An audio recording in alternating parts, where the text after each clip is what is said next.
Hello everyone, welcome back. And if this is your first time, we welcome you and your family as well. Alright, so in order to clean the stove, I'm taking off the plates and the covers, the foil as well. Now, we put this foil on because we are new renters to this condo. And as you know, if you're renting, you're using equipment that has been used by others. So in order to make sure that we were cooking on a clean surface, we temporarily put the foil down. We'll discuss the foil a little bit later as well. Okay, so here you'll notice that I'm taking some Dawn soap and a hot rag and really giving a good scrub with that rag to get any of the elements that may have been stuck onto the pan. If you have anything that's really deeply stuck or anything that's kind of like you know how sugar gets crusty when it's on a stove surface, you can take some baking soda and that will help to scrub it without scratching the surface. You don't want to use anything harsh on the surface or you will ruin the stove. So you want to be very careful and cautious, especially if you're renting, because you will have to pay for that out of your security deposit. So here's a Mr. Clean. They are sheets. They save you instead of using the big ones. These are a little bit more practical. So I'm taking those and wiping down any of the areas that needed to be shined up, and just a little tiny bit of water on the tip of it works wonderfully. You will just want to get any areas that you feel need to be scrubbed. Now again, we're taking out the foil and we're going to reuse this method to keep the stove from getting dirty. It will save you time in the long run. It only has to be replaced about once a week. You could even replace it depending on how much you cook, maybe once a month. But you're going to want to take a strip, pull it out, and hold it over top of the stove to get a good idea of how long it needs to be. Then tuck them into the corners, into the sides, and slide it forward. You want to slide it all the way up to the top, but give it a little more room than you expect, because you will see why shortly. So the first layer's been put down, and you want to make sure that it's tightly in there, and then you'll do the second strip in the same way.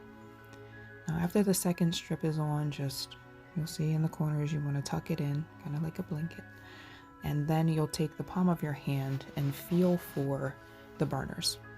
So what that does is it will prevent the foil from ripping, but you'll get a nice outline of those burners. Then you want to take a knife and gently, away from yourself, cut around it to open it up.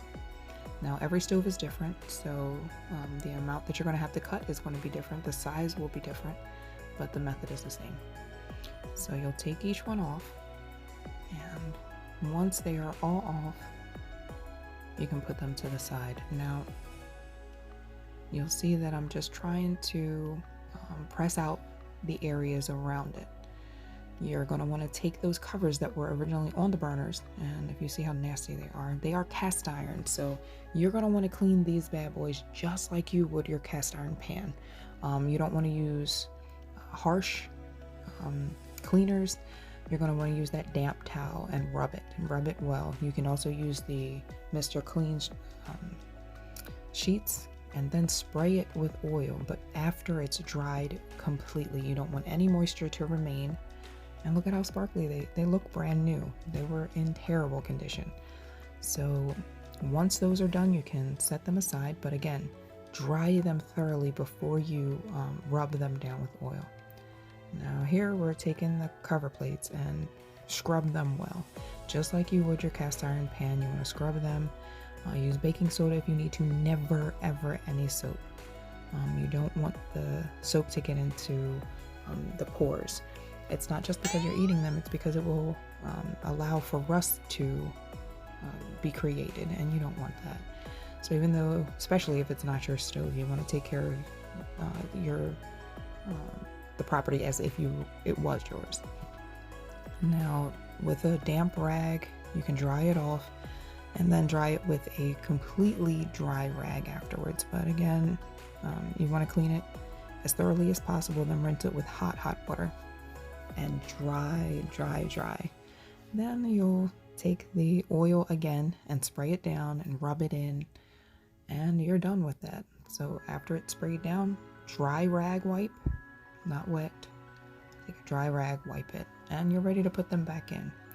So after you put them back in their places, you want to do it gently because it can rip the foil and it can move the foil around. So you want to place them in gently to prevent there from being any cuts in the foil. The reason you don't want cuts in the foil is because you don't want to get food or give the food places to seep into. So that would defeat the purpose of having the foil. The foil will keep the surface clean. So when you take the foil off next time, you will have nothing underneath to clean unless you get a few rips, but it will be so much easier to keep clean by doing this method. It's really not rocket science, but it does take a little bit of effort and a little bit of care, a little elbow grease, but the first time around is the hardest. After your first one, you're golden, because the next time it'll be much easier. It'll be a quick wipe down. All right, that's it. Hope you enjoyed the video, and we hope to see you back very soon. Bye.